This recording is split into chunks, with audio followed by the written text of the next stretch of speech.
L'Éternel fit venir un grand poisson, point. On ne vous dit pas si c'était la baleine, ou si c'est le dauphin, ou si c'est un requin. C'est un grand poisson pour engloutir Jonas. Et Jonas fut dans le ventre du poisson 3 jours et 3 nuits. Verset de Jonas dans le ventre du poisson pria l'Éternel, son Dieu. Il n'y a pas de contradiction avec ce que je vous ai dit. Jonas, cliniquement, était mort.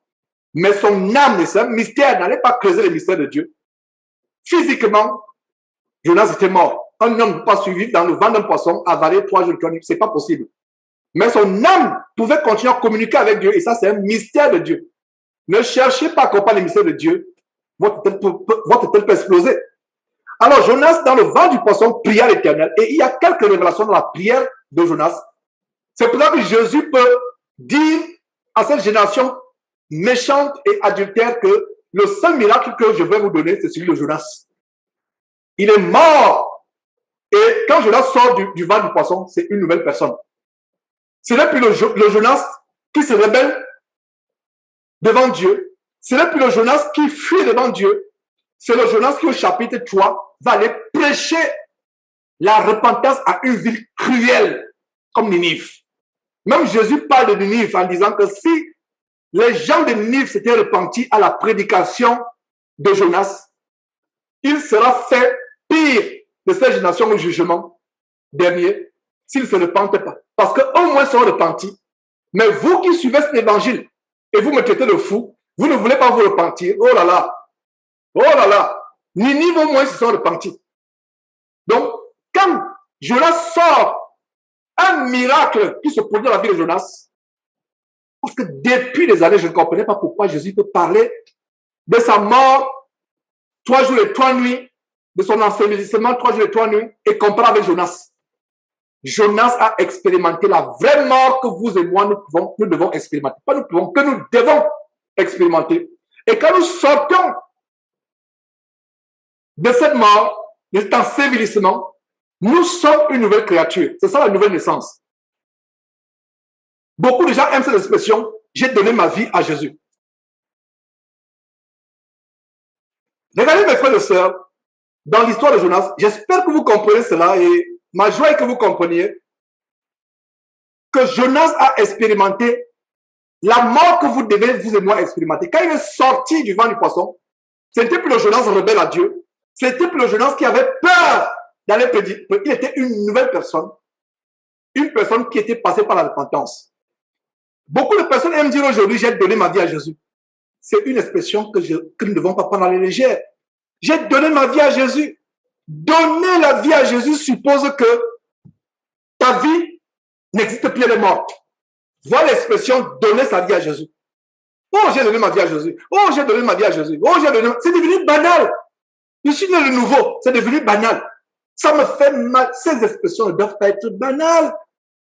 Donner sa vie à Jésus, ça signifie que vous n'êtes plus sensible à ce monde. On vous attaque, vous ne réagissez pas. On vous insulte, vous répondez par les bénédictions, par les compliments. On vous maudit, vous bénissez. On vous gifle sur la joue droite, vous montez la joue gauche. Quelqu'un va arracher votre terrain, donnez-lui même encore une maison en addition. Quelqu'un veut prendre votre voiture, donnez-lui même encore, je ne sais pas, une plantation. Vous êtes insensible à ce monde. Voilà les principes d'un vrai disciple de Jésus-Christ. Tu meurs. C'est pour cela que c'est le plus grand miracle. Beaucoup de gens cherchent les miracles à gauche, à droite. Voilà le miracle que nous devons chercher. Mourir. Rien ne doit plus épater dans ce monde. L'amour de l'argent, l'amour des choses mondaines. Nous mourrons à ce monde. Nous mourrons. Notre carrière ne dit plus rien. Nos études. Dieu est en avant en toutes choses. Nous mettons Dieu en premier dans tout ce que nous faisons. Dieu est notre plus grand trésor. Dieu est notre plus grande priorité. Voilà ce que c'est mourir et donner sa vie à Jésus. Beaucoup de gens ont donné leur vie à Jésus, ils sont bien vivants. C'est un cadavre qui peut dire que j'ai donné ma vie à Jésus. Malgré le fait que quand on meurt, c'est fini, si on ne sait pas le concilier, on ne peut pas se le concilier après sa mort. Ne me comprenez pas mal. Mais je ne savais pas que la mort pouvait nous servir d'illustration. Je ne savais pas que je pouvais utiliser un cadavre pour enseigner. Un cadavre, tu l'insultes, gifle-le, il ne va pas rendre, parce qu'il est mort. Mais toi, en chrétien, on te gifle, tu non. On t'insulte, tu insultes. On te maudit, tu maudis aussi.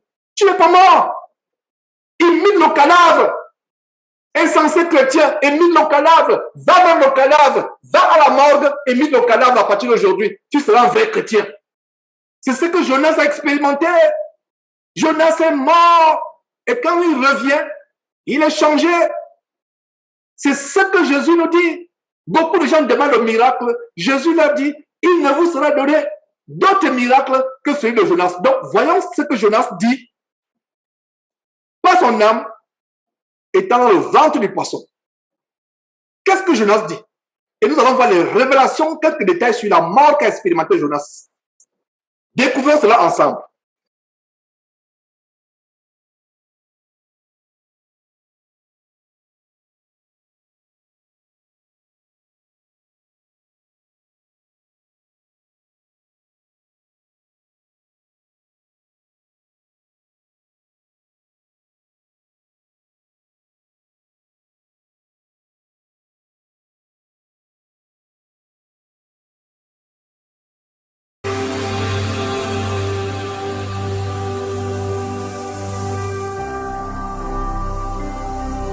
Jésus-Christ TV,